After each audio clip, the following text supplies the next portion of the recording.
कुर्सी लेके इधर आ जाइए, कुर्सी लेकर के आ जाइए। रामपुर ब्लॉक से है और हमारा गांव 8 किलोमीटर दूर है वहाँ से। और जब वहाँ पर बुजुर्ग जो ज़ईफ़ लोग हैं तो उनसे चला नहीं जाता, तो फिर हम उन्हीं के घर जाके पैसे निकाल के आते हैं और फिर वो खुद दुआएं देते हैं। तो हम ये कहते हैं, मैंने कहा हमें मत दो, हमारे प्रधानमंत्री जी को दो, जिन्होंने हमें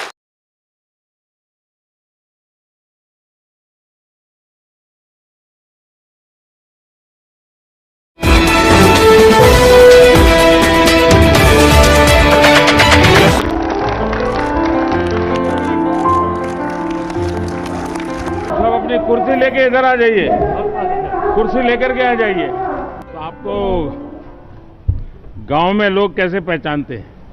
कैसे हैं? विशेष है कि सबको मालूम है घूमती फिरती बैंक है, हैं?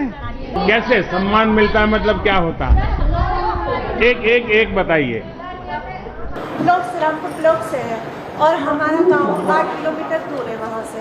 और जब वहाँ पर बुजुर्ग जो ज़ईफ़ लोग हैं तो उनसे चला नहीं जाता, तो फिर हम उन्हीं के घर जाके पैसे निकाल के आते हैं और फिर वो खुद दुआएं देते हैं।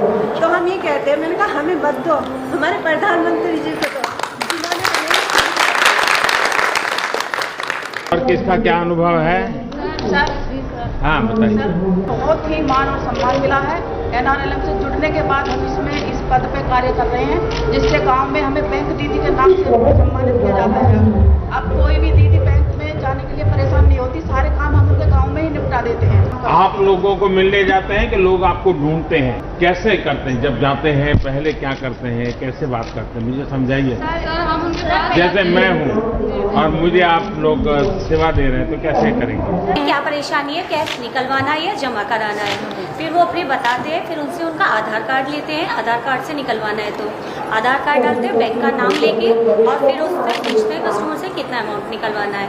फिर फिंगरप्रिंट्स लगा के उनको निकलवा के और उनको अमाउंट बता देते हैं कि इतना आपका अमाउंट बच जाए। अच्छा, उनको नोट अगर गिनना नहीं आता है तो कैसे मदद? एक नोट उन्हें गिनवा के देती हूँ, बता देती हूँ 500 का है 200 का, एक नोट चीज जानकारी देती हूँ। किसी सबसे वृद्ध व्यक्ति को जिसने सबसे ज्यादा मदद की, ऐसा कौन है आप में से?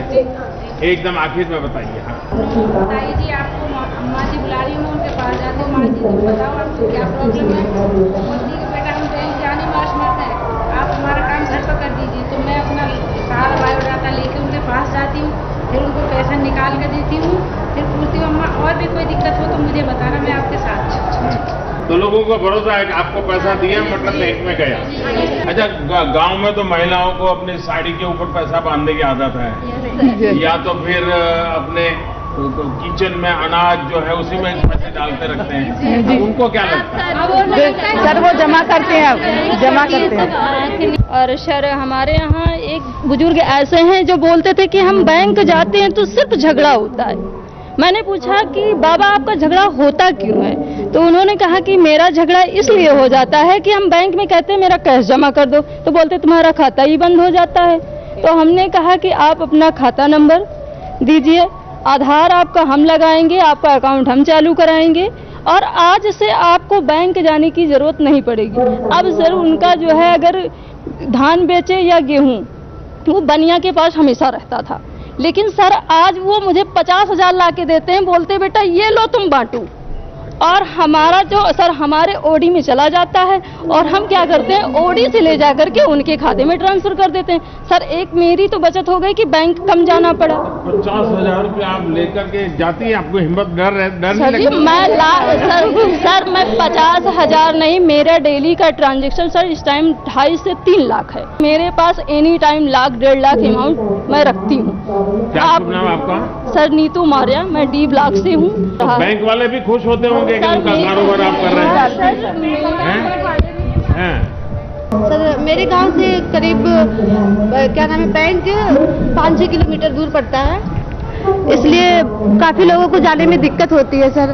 तो हमने जब बैंक की उनको सुविधाएं दी तो वो लोग हम लोग से बहुत खुश हुए और काफ़ी हमको आशीर्वाद भी दिया कि उनको जाने में बहुत दिक्कत हो रही थी, इसलिए सर। और सर जब हमने ट्रेनिंग लिया था तो हमारे घर वालों ने बहुत सपोर्ट किया, और ये मेरा बच्चा उस टाइम जब हमने ट्रेनिंग लिया तो ये 9वां महीना चला था प्रेगनेंसी का, सर हमने 3 मार्च से अपना वो ट्रेनिंग चालू किया। 8 को मेरा पेपर हुआ, 9 को हम घर पे आए, उसके बाद में 11 तारीख को मेरा बेबी हुआ। फिर हमने अप्रैल से ज्वाइन किया इसको। फिर हमने 1 करोड़ का लगभग ट्रांजेक्शन किया है, उसमें हमको 24,000 का कमीशन अर्जित किया गया। अच्छा, बैंक सखी बनने से पहले क्या करते थे आप लोग? खाना बनाते थे, खाना पकाते थे। अच्छा। सर पहले जब मैंने बैंक में काम नहीं करती थी सर, मैंने खाना बनाती थी और मेरा उतना इज्जत सम्मान नहीं था जितना मुझे अब बढ़ा है। हमारे गांव में जब से सभी लोग जान गए कि ये बैंक खोली है, मैंने सबसे बताई हूँ। हमारे गांव में जितनी बुजुर्ग महिला हैं, विकलांग महिला हैं, जितनी बीमार महिला हैं, जो ऐसे महिला जो लोग हैं, मैं उनके घर जा कर के खाता भी खोलती हूँ और पैसा भी लेन देन करती हूँ। हमारे कार्य से वो लोग बहुत खुश हैं सर। आपने जमा किया और जब बैंक वालों को दी और कम पड़ गया, गिनती में गड़बड़ हो गई, तो क्या करते हैं? ऐसा होता है? 3 बार गिनते, 4 बार गिनते। बहनों का ऐसा होता है, जब भी उनको काम का मौका मिलता है वो अद्भुत करके दिखाती है। चलिए, शहर फतेहाबाद की स्टेट बैंक रोड पर स्थित इलेक्ट्रॉनिक्स, फर्नीचर व हॉलमार्क ज्वेलरी का फतेहाबाद जिले का सबसे बड़ा शोरूम विशाल टीवी केयर शोरूम पर उपलब्ध है। देश के प्रसिद्ध ब्रांड के इलेक्ट्रॉनिक्स उत्पाद कुशल कारीगरों द्वारा बनाया गया अत्याधुनिक फर्नीचर, हॉलमार्क ज्वेलरी के बेशुमार गहने शुद्धता की गारंटी के साथ एक छत के नीचे आपको मिलेगी इलेक्ट्रॉनिक्स, फर्नीचर व ज्वेलरी खरीदने की सुविधाएं। सैमसंग वायर का एक्सक्लूसिव शोरूम, यहाँ आप खरीद सकते हैं अपनी जरूरत के अनुसार अंतर्राष्ट्रीय क्वालिटी के इलेक्ट्रॉनिक्स उत्पाद। बिक्री के बाद कंपनी की ओर से शानदार सर्विस की सुविधा उपलब्ध है। हमारे यहाँ पर सोनी, वन प्लस, जिदाता, Livpure, General, Carrier, Havells, Vikram cooler, Bajaj, Usha, Samsung Haier के उपकरण उपलब्ध है। हमारे यहाँ पर Bajaj Finserv, IDFC first bank, HDFC bank, HDB financial services की लोन सुविधा उपलब्ध है। क्रेडिट कार्ड से भुगतान करने पर 22% का कैशबैक उपलब्ध है। 8,000 की खरीदारी करने पर एक इनामी कूपन भी दिया जाएगा। एक बार सेवा का मौका दें। विशाल टीवी केयर इलेक्ट्रॉनिक्स, फर्नीचर व हॉलमार्क ज्वेलरी, नजीक स्टेट बैंक ऑफ इंडिया, अनाज मंडी के पीछे, फतेहाबाद।